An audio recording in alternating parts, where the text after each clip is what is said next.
Bueno, chicos, alumnos, alumnas, buenas noches. Esta va a ser nuestra clase inaugural de citopatología. Me voy a presentar, soy el doctor Omar Ortúe Rioja, médico especialista en anatomía patológica. Como ustedes ya sabrán, hubo algunos inconvenientes para que empecemos ya con nuestras actividades académicas. Después les voy a explicar mucho mejor en nuestro grupo de WhatsApp. Hoy vamos a dedicarnos a empezar a avanzar la materia. Una de las preguntas que me hicieron el día de hoy es que cuándo se empezaban las partes prácticas o cómo eran los grupos de práctica. Bueno, eh, no podemos empezar con una práctica mientras no tengamos establecidas ciertas generalidades sobre lo que es el estudio de la citopatología. Si bien tengo entendido que esta materia de citopatología abarca sobre todo lo que se refiere al estudio de la citología ginecológica, PAPs cervicales, su estudio, su interpretación. Eh, Hay algunas consideraciones generales o algunos conceptos que se manejan en la citopatología en general que tienen que quedar muy claros antes de que podamos abarcar cualquier otro capítulo más específico dentro de la citopatología. Entonces tenemos que definir sobre todo los conceptos de citopatología, pero siempre teniendo en cuenta que la citopatología es una rama de la anatomía patológica.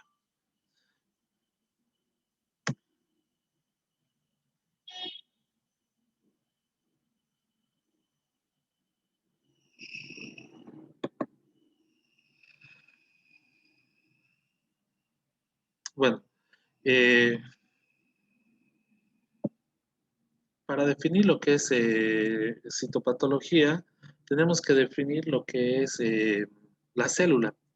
En biología, ¿qué es la célula? La célula es la unidad más pequeña que puede vivir por sí sola y que forma o es parte constitutiva de todos los organismos vivos y los tejidos del cuerpo. Se habla de tres partes principales de la célula, que son la membrana celular, el núcleo y el citoplasma. En los tratados o en los libros nuevos de histología, por ejemplo, en el libro de histología y biología molecular de Rose o Paulina, habla solo de dos partes de la célula, del citoplasma y del núcleo, y pone a la membrana celular como parte constitutiva del citoplasma. Pero bueno, en sí, la célula va a estar compuesta por una membrana nuclear, un citoplasma y un núcleo. Eh, para empezar a hablar de célula, como la habíamos definido, o la podemos volver a definir como las unidades estructurales y funcionales básicas de todos los organismos multicelulares. Este científico de origen inglés, Roberto Hooks, eh, aparte de ser un gran investigador en muchos ámbitos, no solo en la medicina, fue, fue una persona que le fascinaba el estudio de la microscopía. Eh, y en ese estudio que hizo por microscopía, en 1665 publicó un libro llamado Micrografía, en el cual podemos encontrar algunos dibujos o algunos bocetos que hizo de todo lo que él estudiaba en el microscopio. Entonces, él decidió estudiar las laminillas de corcho. Y ahí en las laminillas de corcho, viéndolo con un microscopio óptico monocular, descubrió que esta laminilla de corcho estaba compuesta por una especie de celdas, separada por una especie de celdas, cada compartimento. Entonces es de ahí de donde deriva el nombre de célula, de las celdas que este científico inglés descubrió al estudiar el microscopio, al estudiar las laminillas de corcho mediante microscopía. Entonces, tenemos que tener en cuenta que todas las actividades diarias del organismo son reflejos de procesos que ocurren dentro de cada una de las millones de células que forman el cuerpo humano. ¿A qué me voy con esto? Esta es una fotografía de un preparado histológico. Esto no es una citología, es un preparado histológico. Esto es un tejido hepático. Todas estas células que ven acá son hepatocitos. Entonces, acá podemos ver, por ejemplo, Una célula que tiene su núcleo hipercromático, redondo. Acá se ve bien la delimitación de célula con la otra célula mediante la membrana celular. Y el citoplasma que rodea todo el núcleo y está entre la membrana y el núcleo. Incluso tenemos que tener en cuenta que la membrana celular sirve para separar la célula del medio externo extracelular. Entonces, por ejemplo, yo les hago esta marcación acá de todo lo que sería la membrana celular. Si yo saco un pedacito de esta membrana, como ven acá marcado en rojo, si lo llegaría a sacar y que se puede hacer mediante estudios de microscopía electrónica, que se llama criofractura, nosotros podemos estudiar, digamos, la estructura de la célula. Todos los componentes celulares de los que habíamos hablado, por ejemplo, el citoplasma está constituido por una matriz citoplasmática. La matriz está compuesta por una gran variedad de solutos e iones inorgánicos como el calcio, el potasio, el sodio, y moléculas orgánicas como metabolitos intermedios como carbohidratos, lípidos, proteínas, incluso algunos ácidos como el RNA o ácidos ribonucleicos, nosotros podemos encontrar en el citoplasma, como también en el citoplasma vamos a encontrar una serie de estructuras y proteínas que le van a dar el sostén a la célula, que están compuestas por los microtúbulos. Yo les había puesto el ejemplo anterior de sacar un pedazo de la membrana celular y ver cómo está constituida. Por ejemplo, la constitución molecular de una membrana celular es esta. Es el esquema que se conoce como el esquema del mosaico fluido. Mosaico porque está compuesto por una serie, como pueden ver acá, de capas de lípidos y colesteroles. Fluido porque la membrana siempre está en movimiento. Es el esquema del mosaico fluido. Y podemos ver, por ejemplo, que molecularmente la membrana está constituida por una capa de fosfolípidos anfipática. O sea, ¿por qué es anfipática? Porque un polo de estas, como ven acá manifestado en estos círculos, que son fosfolípidos, un polo de estos fosfolípidos son afines al agua en el medio extracelular o también afines al agua en el medio intracelular. Y también está compuesta por moléculas de colesterol. Vamos a encontrar carbohidratos en la superficie de la membrana que junto a otras proteínas y las moléculas de colesterol van a formar algunas estructuras de la membrana nuclear como la almadia lipídica, que esas son como puentes de señalización que tiene la membrana para incorporar algunas sustancias que le hagan falta dentro de la célula, dentro del ambiente intracelular, ¿no? Y también por proteínas integrales que van a estar integradas, como dice su nombre, parcial o totalmente a la célula, o proteínas periféricas, ¿no? Esto a grandes rasgos de lo que es la constitución, digamos, molecular de una membrana, como para ponerles ejemplo, cómo están constituidas una célula, ¿no? Y obviamente tenemos, por ejemplo, en el citoplasma, otras estructuras que son las organelas, organulos citoplasmáticos, ribosomas, mitocondrias, retículos endoplásmicos, aparato de Golgi, que todas estas están delimitadas por una membrana. Esas membranas tienen la misma característica que la membrana nuclear, esta característica molecular. Y bueno, el otro componente celular es el núcleo de la célula. El núcleo de la célula es donde tenemos todos los, por así decir, el genoma, junto a todas las enzimas necesarias para la duplicación de nuestros ácidos nucleicos como el DNA y la transcripción del RNA. O sea, todo el material o toda la carga genética está incluida en el núcleo celular. Esto porque la citología se trata del estudio, o como vamos a ver, o la vamos a describir después, del estudio de la célula. Antes de entrar a lo que es la citología y después a la citopatología, tenemos que establecer algunos conceptos. Como ya les dije, que la citopatología es una rama de la patología. Entonces, ¿qué es la patología? La patología es parte de la medicina que estudia los trastornos anatómicos y fisiológicos de los tejidos y los órganos enfermos, así como los síntomas y signos a través de los cuales se manifiestan las enfermedades, como también las causas que la producen. Entonces, ¿qué estudia en sí la patología? Es una ciencia médica que va a estudiar el comportamiento del cuerpo, por así decirlo, del organismo ante la enfermedad. Para entender esto, tenemos que entender que hay 4 aspectos importantes del proceso patológico, o de la enfermedad, por así decirlo. Por ejemplo, no puede haber enfermedad si no hay un agente etiológico, o sea, algo que desencadena la enfermedad. El agente etiológico puede ser extrínseco, virus, parásitos, traumatismos, lo que se le ocurra que venga fuera del organismo, puede ser intrínsecos, como algunas alteraciones genéticas que desencadenan ciertos tipos de síndromes que dan eh, paso a distintas enfermedades.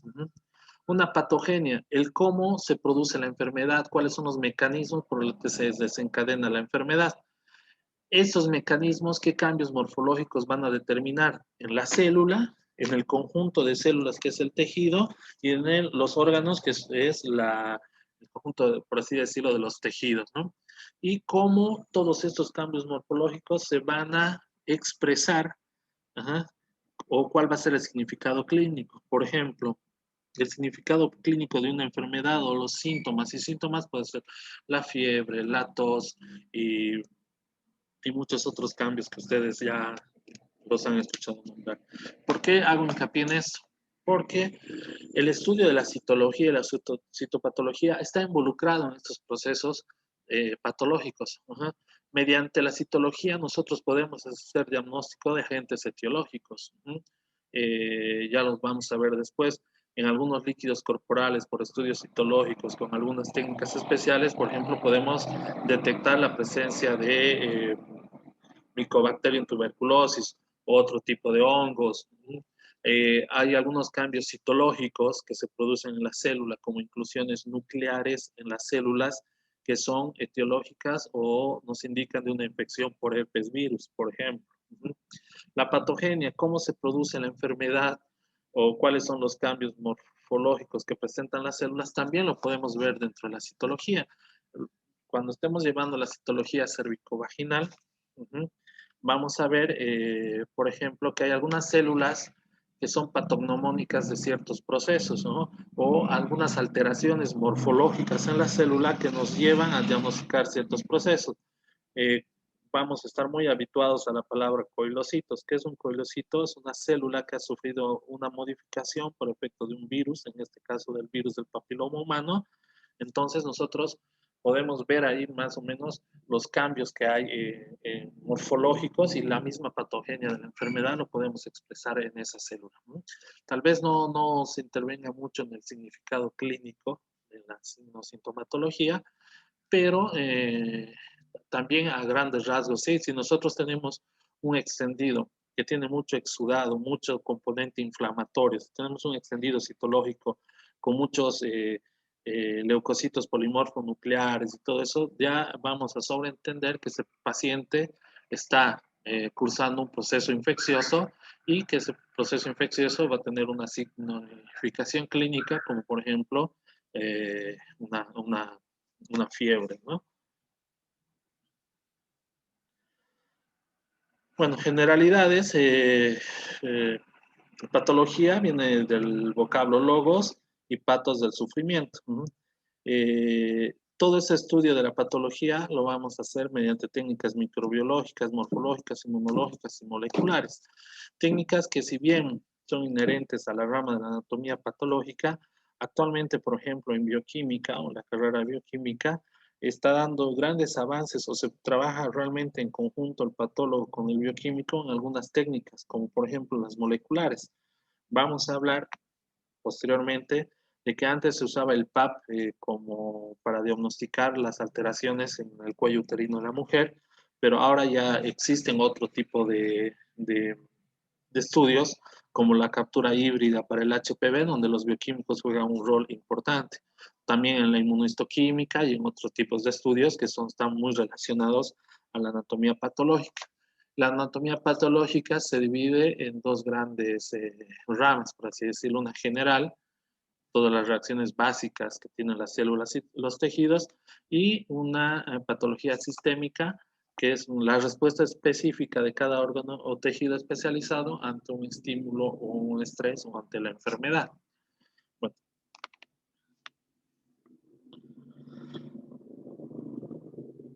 Citología. Vamos entrando un poquito más en tema, por así decirlo. Entonces, la citología es parte de la biología que estudia la célula y sus funciones. Podría ser una definición de citología. Creo que la más adecuada para mí, la citología es el examen y el análisis de un conjunto de células extraídas del cuerpo. Acá pongo un ejemplo en este dibujo. Por ejemplo, nosotros tenemos una glándula tiroides que está en la parte anterior del cervical, la parte anterior del cuello, que va a tener distintas alteraciones. Por ejemplo, podemos encontrar un nódulo en la glándula tiroides responsable de la producción de hormonas tiroideas que son vinculadas con todos los procesos metabólicos del organismo, ¿no? Entonces, si nosotros extraemos no un pedazo, sino extraemos células mediante, digamos, un mecanismo de obtención de células que podría ser una punción de aguja fina, y hacemos un extendido celular, nos vamos a encontrar con estas células. O sea, vamos a estudiar, vamos a analizar un conjunto de células que estamos extrayendo de un cuerpo y vamos de acuerdo a la disposición de este conjunto de células, cómo se dispone, qué características tiene su núcleo, qué características tiene el citoplasma, qué fondo tiene el extendido citológico, podemos llegar a establecer un diagnóstico. Acá, por ejemplo, en este caso, este estudio, esta lámina citológica o esta foto de este extendido citológico nos está mostrando una disposición celular en sábanas compacta, con núcleos redondos, sin mayor alteración, o sea, sin pleomorfismo. Este es un extendido de células tiroideas normales.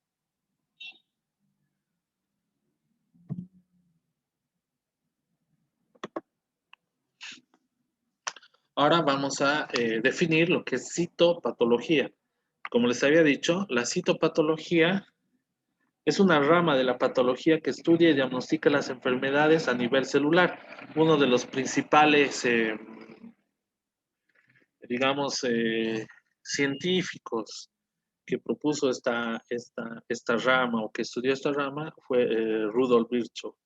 Esto en 1858. Si ustedes estudian quién fue Rudolf Virchow, se van a encontrar que hizo muchísimos aportes en el mundo, digamos, de la medicina y concretamente en el estudio de las células.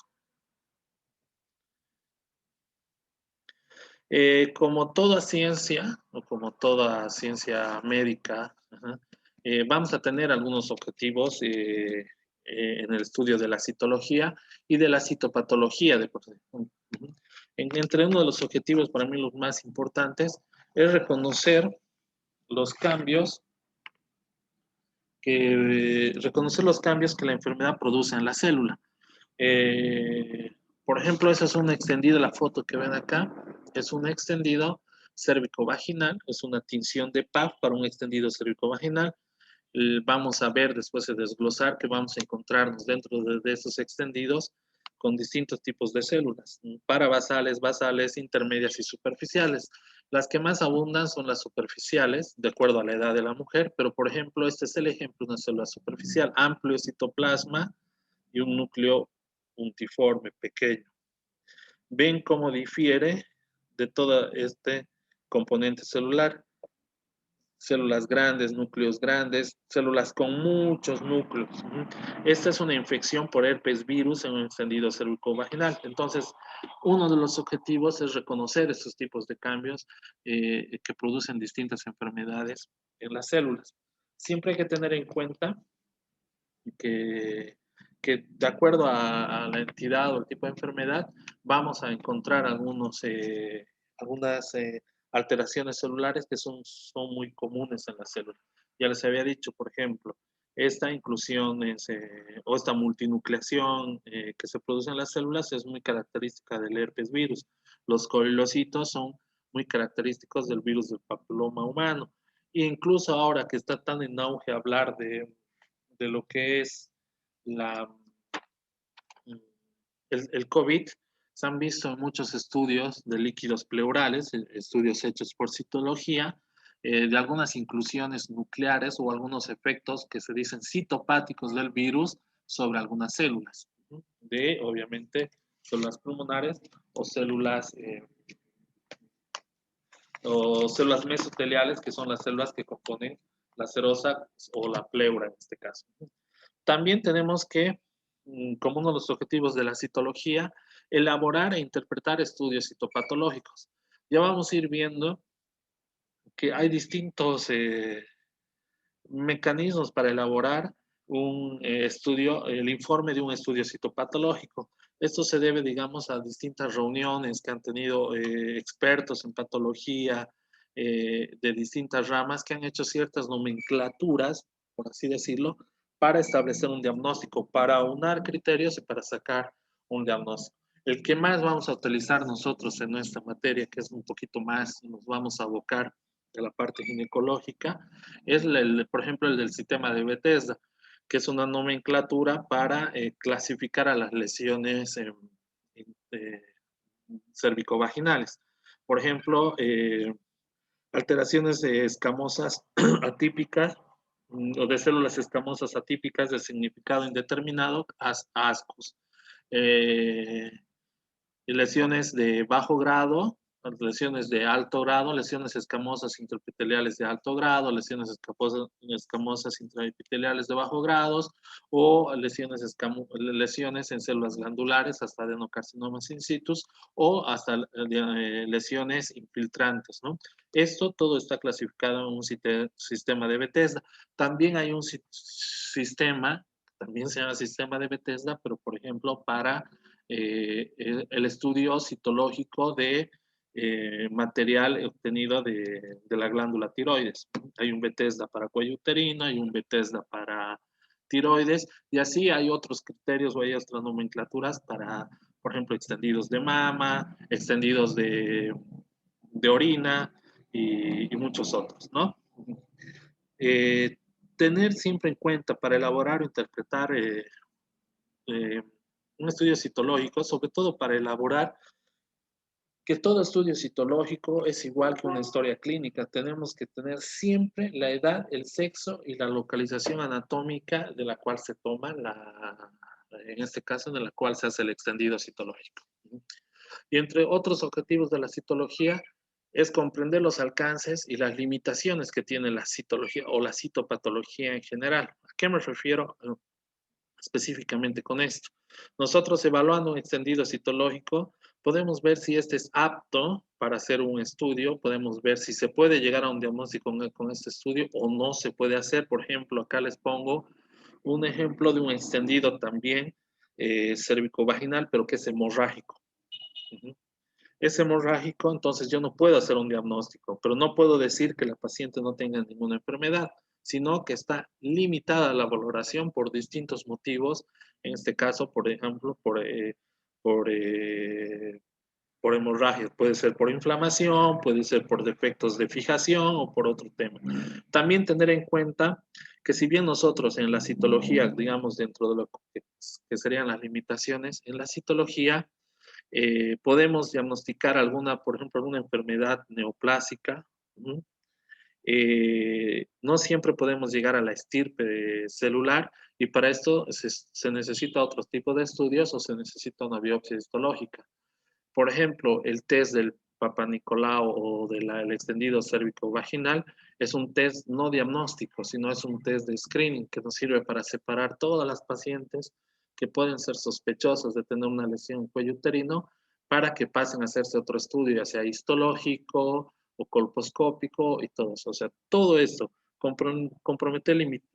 comprender alcances, limitaciones, reconocer los cambios que producen algunas enfermedades en las células y elaborar e interpretar estudios citológicos van a ser como los objetivos también que tengamos en nuestra de nuestra materia.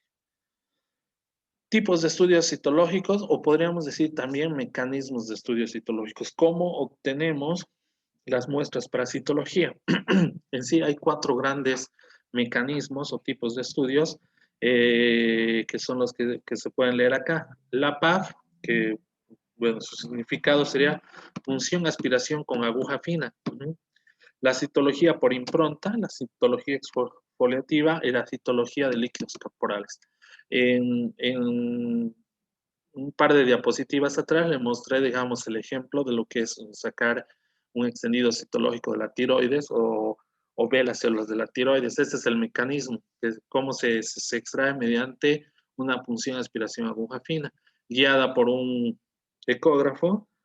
Se produce una punción sobre el nódulo que está situado en la glándula tiroides, se aspira con una aguja muy fina, se aspira, y todo ese aspirado que sale se extiende en un portaobjetos, el mismo que se va a fijar, en este caso con alcohol, y una vez que se fija puede, bueno, ser teñida por las distintas tipos de tinciones que podemos encontrar en citología. Las más comunes para el estudio de, digamos, de la tiroides es el Papa Nicolau y el Disquit.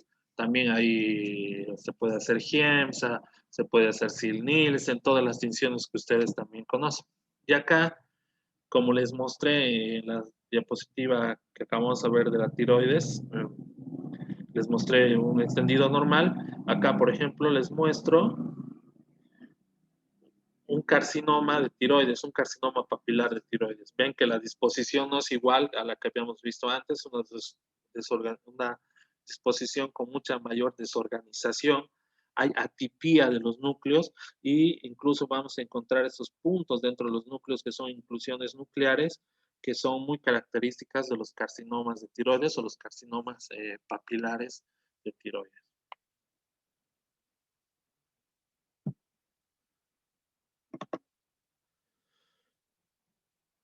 Bueno, la citología por impronta. La citología por impronta es, bueno, como todo procedimiento, va a tener un mecanismo por el cual se hace, sus ventajas, sus desventajas o sus indicaciones. Acá en la parte superior de la diapositiva pueden ver cómo se hace una impronta citológica.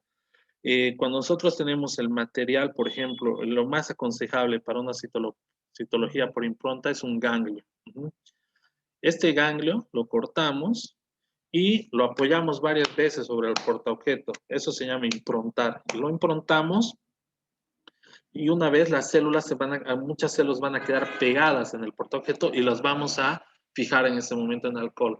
Entonces después las teñimos y podemos hacer un estudio citológico de las características celulares de todas aquellas células que han quedado improntadas en el portaobjeto. ¿Cuáles son sus indicaciones? Sobre todo se hacen ganglios linfáticos.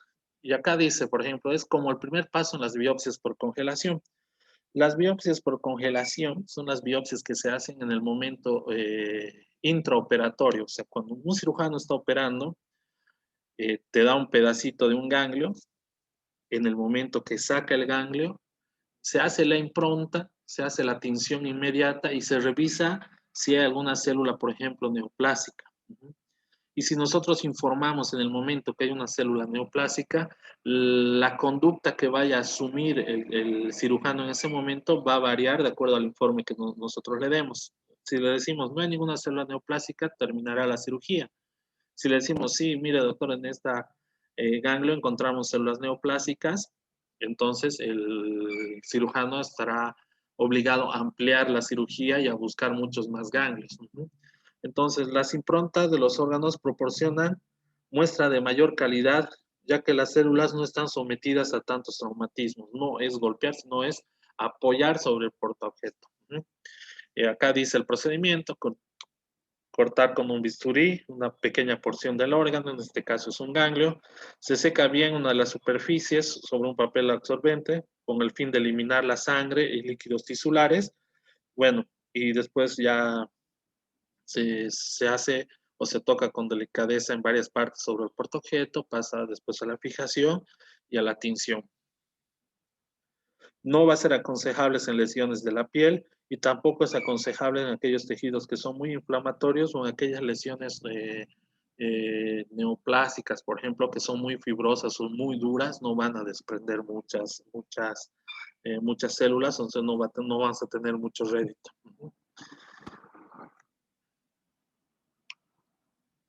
Este es un ejemplo de una impronta. Esta es una impronta de un ganglio centinela hecha estudiada por citología. El mecanismo es, repito, la impronta, y esta tinción que estamos viendo es una tinción de Dijkvik. Esta tinción, nosotros vamos a ver acá, por ejemplo, las células, digo los linfocitos, porque es una impronta hecha sobre un ganglio. Los linfocitos en los extendidos citológicos y en la histología, en el material de tejido o en el material histológico, no son iguales a los que ustedes ven, por ejemplo, en un extendido de sangre periférica. Acá nosotros vemos, por ejemplo, varios linfocitos. Núcleo pequeño, hipercromático oval, núcleo pequeño, hipercromático y oval. Algunos núcleos son chiquitos, pero están como distorsionados, es porque la membrana celular e incluso el núcleo es muy lábil y se puede deformar por la presión que se ejerce sobre el vidrio. Pero aparte de ver todos los linfocitos, ya nos encontramos con estas células. Células de mayor tamaño, muy hipercromáticas, puestas o amoldadas, esto se llama amoldamiento nuclear, cuando están una encima de otras con dos núcleos, pleomórficas. ¿A qué me refiero con pleomórficas? Miren, por ejemplo, esta es oval, grande oval, y esta tiene una forma más espiculada, esta tiene otra forma. Entonces, cuando tiene varias formas, estamos hablando de un pleomorfismo nuclear. Entonces, dentro de todo este extendido del ganglio, de esta impronta del ganglio, podemos identificar células neoplásicas. En este caso, son correspondientes a un carcinoma o una lesión neoplásica de la mama. Citología de los líquidos. ¿Cuándo está indicada la citología de los líquidos? Ustedes en bioquímica son expertos para estudiar líquidos pleurales, líquidos acíticos, pero tal vez hacen el estudio, bueno, obviamente mucho más bioquímico, para ver si es un exudado, un trasudado y todas las características. Pero también la citología de los líquidos está indicada ante una sospecha de un tumor maligno o ante el seguimiento de un tumor maligno. Por ejemplo, las mujeres que tienen un cáncer en el ovario generalmente van a desencadenar una acumulación de líquido en el peritoneo que se llama líquido acítico. Entonces nosotros, para hacer un seguimiento y para estadificar el cáncer de esa paciente, tenemos que ver si no hay células neoplásicas dentro de ese líquido acítico. Está indicado para también colecciones líquidas en cavidades, como los lavados bronquiales. ¿Cómo se obtienen las células? Por decantación y métodos de enriquecimiento. O sea, se hace una centrifugación o se centrifuga el material, y todo lo que queda sedimentado se puede hacer en un extendido citológico, ¿no? Desventajas: no permite observar la estructura de los tejidos, o sea, vamos a ver células sueltas. Por eso que tenemos que aprender a reconocer las características celulares de distintos compartimentos orgánicos. Requiere un estudio histopatológico para confirmar o completar el diagnóstico. Una vez que nosotros vemos en esas líquidos algunas células sospechosas o malignas, la indicación es hacer una biopsia para, bueno, estar más seguro o poderle hacer otros estudios, ¿no? Y en algunos casos, como la citología urinaria, puede dar falsos positivos porque por la manera en la que es tomada, o la hipercelularidad puede darnos a hacer unos falsos positivos o viceversa, falsos negativos.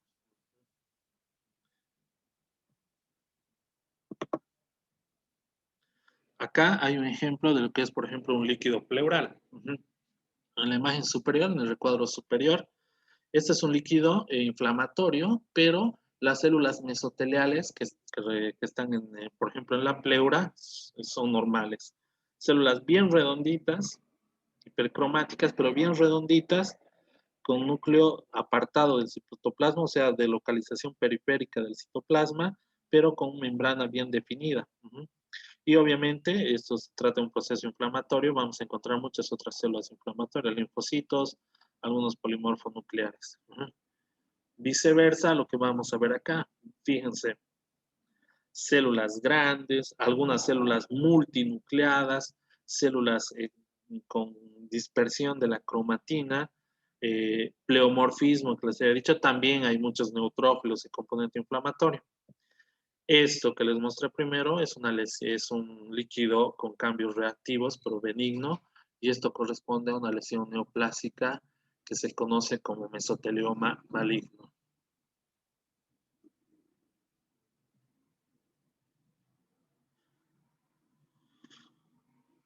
Bueno, y esta es la otra técnica que se hace por descamación, la que más vamos a conocer, la que más vamos a usar, es que descamar de alguna superficie que ya conocemos, por ejemplo, el cuello uterino, células para hacer un extendido citológico, es la que se hace para el estudio cérvico-vaginal.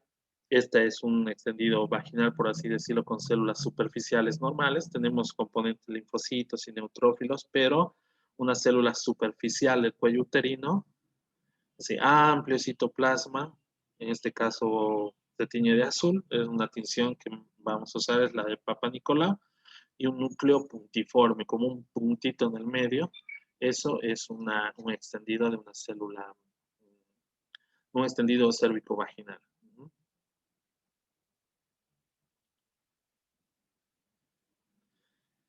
Adecuación de la muestra. Esto me permite sacarle una foto a un libro de citopatología, que es un atlas de diagnóstico citopatológico de la doctora Atkinson, o el libro de Atkinson de citología o citopatología.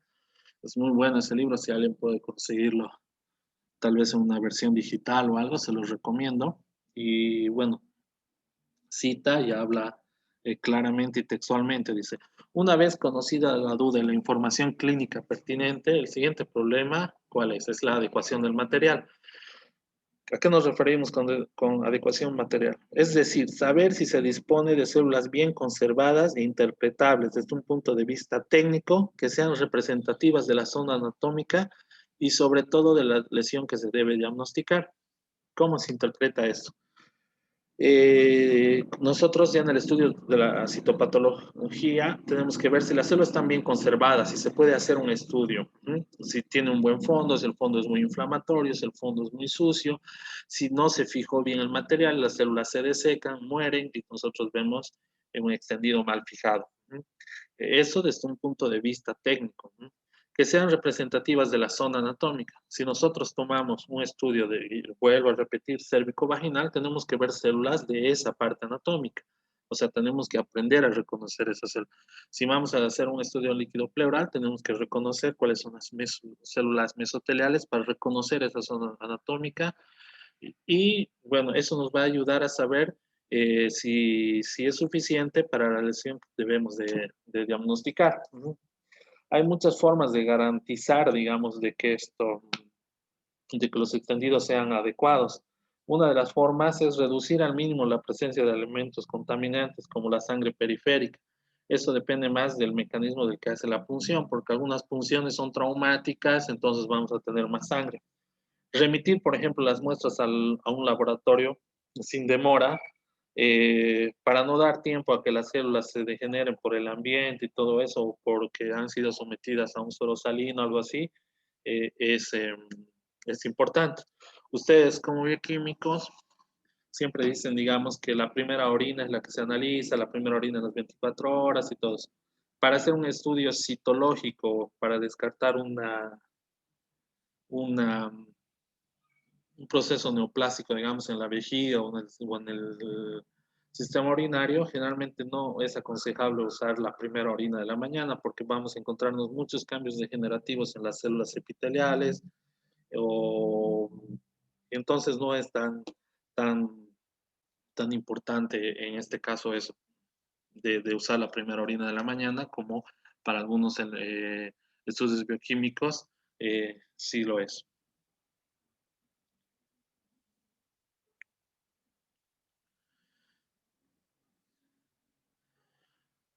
Existen muchos criterios de adecuación. Generalmente, o no se ha llegado a un criterio, digamos, general de todos los estudios citológicos. Por ejemplo, es por órgano. En la tiroides, el sistema de Bethesda o la nomenclatura de Bethesda nos dice que tenemos que tener en un extendido citológico más de 6 grupos celulares y cada grupo celular tiene que estar compuesto por al menos 10 células. Eso es una característica de que el material sea adecuado. En el extendido de Papanicolau para el estudio cervicovaginal, también el mismo libro de Bethesda, la nomenclatura, nos pone algunas características para la adecuación del material. Por ejemplo, de que la muestra es representativa o es adecuada cuando incluye los dos tipos celulares que podemos ver en la parte del cérvix o del cuello uterino, un epitelio pavimentoso y un epitelio de células glandulares. Todo eso lo vamos a ver en las siguientes clases. Vamos a hacer un repaso de lo que es la histología del cuello uterino, porque sin conocer la histología del cuello uterino no se puede estudiar la citología cervicovaginal. Y también existen algunos criterios como, por ejemplo, una muestra por punción a aspiración de algunos nódulos sólidos como de la mama o de algunos tumores sólidos como el que veo acá, pero en sí no hay una nomenclatura para definir exactamente cuáles, o globalmente, por así decirlo, cuáles son los criterios de adecuación, sino es órgano por órgano. Algunas características que nosotros vamos a ver en los extendidos citológicos.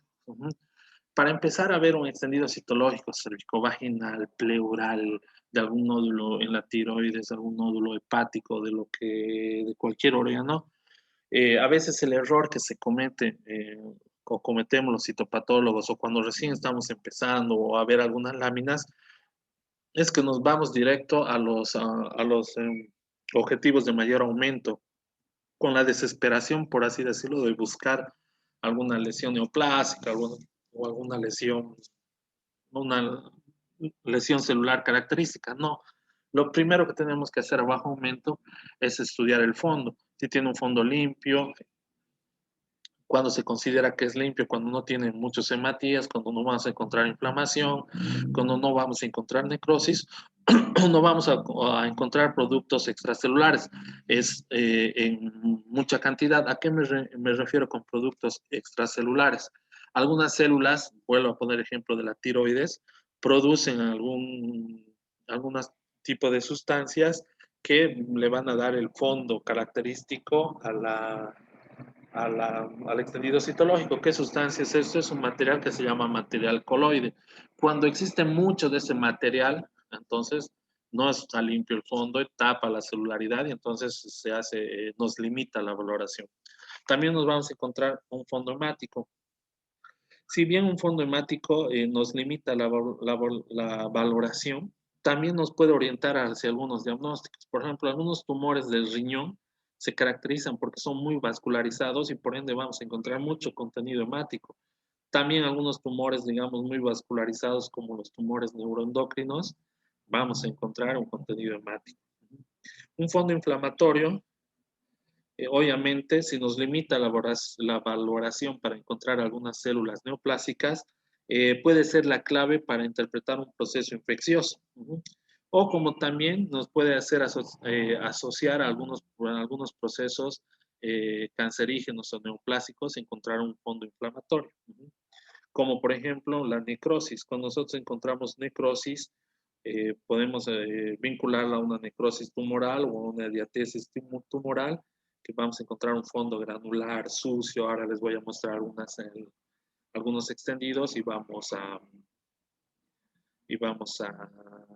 bueno, se los voy a graficar más, ¿no?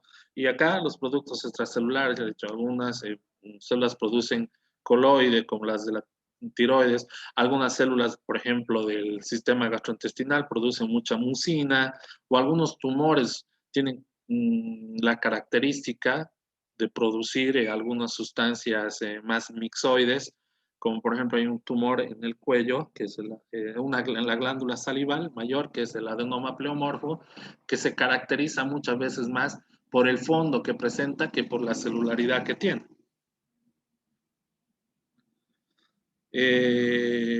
También tenemos que ver con los aumentos, con menor aumentos, cómo se disponen las células. Se disponen en sábanas, que son, o sea, ¿qué es una sábana? Una disposición en sábanas son células con disposición bidimensionales en una sola capa. Ya hemos dicho, algunas células benignas, generalmente la tiroides, les había mostrado al principio, se, se disponen de esa forma. Si están compuestas o están si presentan una citoarquitectura de acinos, si forman papilas, si forman una desorganización arquitectural, o sea, si las células están dispuestas de cualquier forma, no respetan un patrón, a eso nos referimos a desorganización arquitectural. Si hay un patrón cohesivo, si las células están pegadas, o no, si hay un patrón poco cohesivo, si las células están, por así decirlo, dispersas, o si hay un amoldamiento nuclear. ¿Qué es un amoldamiento nuclear? Cuando las células están pegadas y parece que como parte de un rompecabezas se van uniendo una con otra. Y después ya a mayor aumento tenemos que ver ya las características celulares, empezar con características nucleares, qué forma tienen los núcleos, si son redondos, ovoides, osados, cilíndricos, cúbicos, tamaño. También de los núcleos, siempre se toma en cuenta el tamaño de un eritrocito para ver, digamos, si una célula es más grande que un eritrocito, mucho más grande, se considera que son células de tamaño grande, pequeñas cuando son más pequeñas un eritrocito y medianas. Bueno, en algunas entidades neoplásicos vamos a encontrar células muy grandes, en otras más pequeñas, en otras más medianas, y la alteración de la relación núcleo-citoplasmática también es muy importante. ¿Por qué? Vuelvo a poner el ejemplo de un extendido cérvico-vaginal, una célula superficial normal, con amplio citoplasma, anfófilo o basófilo, como quieran, con un núcleo puntiforme, chiquito. Acá, en este grupo, hay una alteración de la relación núcleo-citoplasma. ¿Por qué? Poco citoplasma y núcleo más grande, irregular, cromatina dispersa. Alteración núcleo-citoplasma, en este caso les estoy mostrando una lesión escamosa intraepitelial de alto grado, un SIL de alto grado. Lo mismo en esto. Comparemos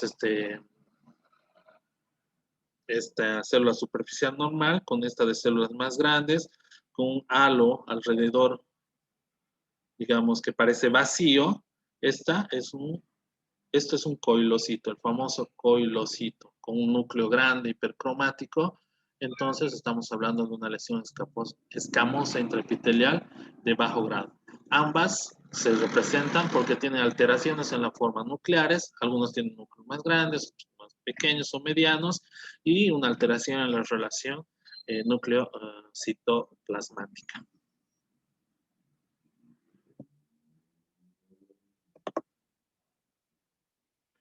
Bueno, habíamos hablado les voy a ir mostrando algunas imágenes sobre lo que es el fondo de un extendido citológico. Esta también la saqué del libro de Atkinson. Estas son células superficiales, una triple toma cérvico-vaginal que muestra células escamosas en un fondo limpio. Eso es lo que nosotros idealmente esperamos ver. Un fondo limpio para poder estudiar o poder ver bien las características celulares, citoplasmáticas, nucleares, el fondo y todo lo que les habíamos mencionado. Por ejemplo, este es un fondo granular. Esta es una lesión que se encuentra en el cuello que se llama conducto tirogloso y ustedes pueden ver un fondo granular eosinófilo con presencia de unas estructuras cristaloides. Esto es muy característico de esta lesión. No tenemos mucha celularidad, pero si nosotros nos dicen, mira, te envío una muestra de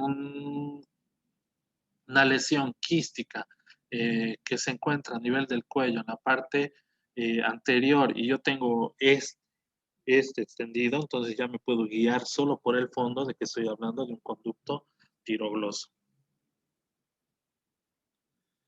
Les había dicho, por ejemplo, que las células de la tiroides producen algunos materiales extracelulares. En este caso, el material es el coloide, que como pueden ver acá, el coloide con una tinción de PAF se va a ver así como craquelado o fragmentado, y en estas masas así amorfas o basófilas, acá también, este es el fondo del material coloide. Acá vemos una celularidad de células de la glándula tiroides y alrededor el material que produce el material coloide, ¿no?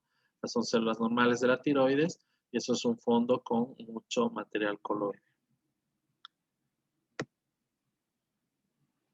Esto es mucina. Les había dicho que algunas células producen mucho moco, por así decirlo, o sustancia mucoide. Entonces nosotros también nos podemos dar cuenta de qué tipo de células estamos estudiando, de qué tipo de lesión es. Digamos, una lesión que tiene células productoras de mucina, solo si evaluamos el fondo. Habíamos hablado de la disposición de las células, ¿no? Esta es una disposición, la que vamos a ver acá, en una monocapa, o disposición en sábanas, agrupaciones celulares en monocapas bidimensionales. La que vamos a ver acá, que hace como una luz en el centro y con las células dispuestas alrededor de ellas, es una disposición en acinos. ¿Qué son los acinos? Grupos ovoides alrededor de una luz central. Se puede observar este tipo de acinos en algunos estudios citológicos de glándulas normales, pero también en algunos tumores que derivan de las glándulas vamos a encontrar esta predisposición. Y acá, en el dibujo inferior, vamos a encontrar una disposición en papilas.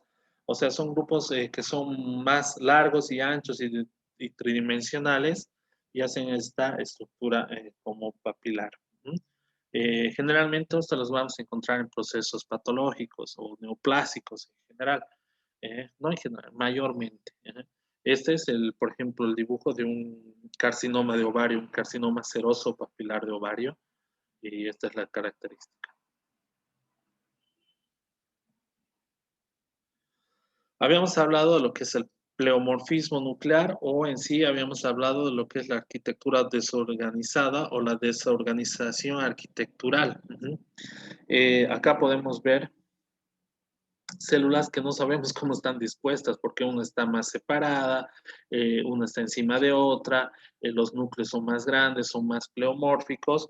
Entonces, por ejemplo, este es un estudio citológico de un carcinoma de células pequeñas pulmonares.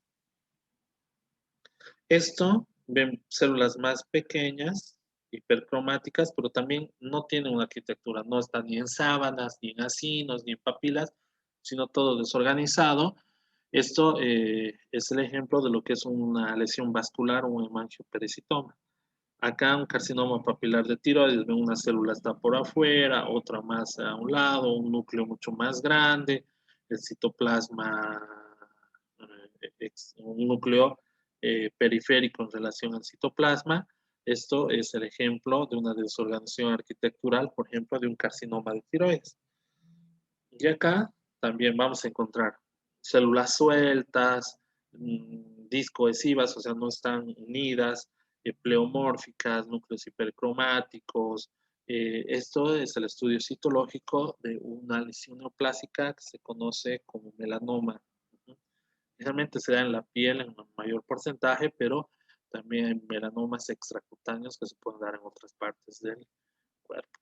Y esta es la famosa foto de lo que se conoce como un amoldamiento nuclear.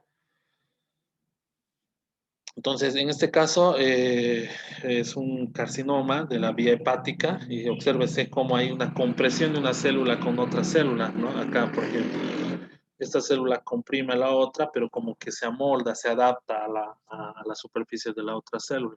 Lo mismo acá, fíjense, hace como un ángulo, por así decirlo, y este otro núcleo se adapta a esta célula. Esto es un patrón de un amoldamiento nuclear. En este caso, por ejemplo, esto es una neoplasia derivada de las células glandulares. Hay un amoldamiento nuclear, un pleomorfismo nuclear, es mucho más atípica la lesión. Fíjense, esto deriva de las células glandulares.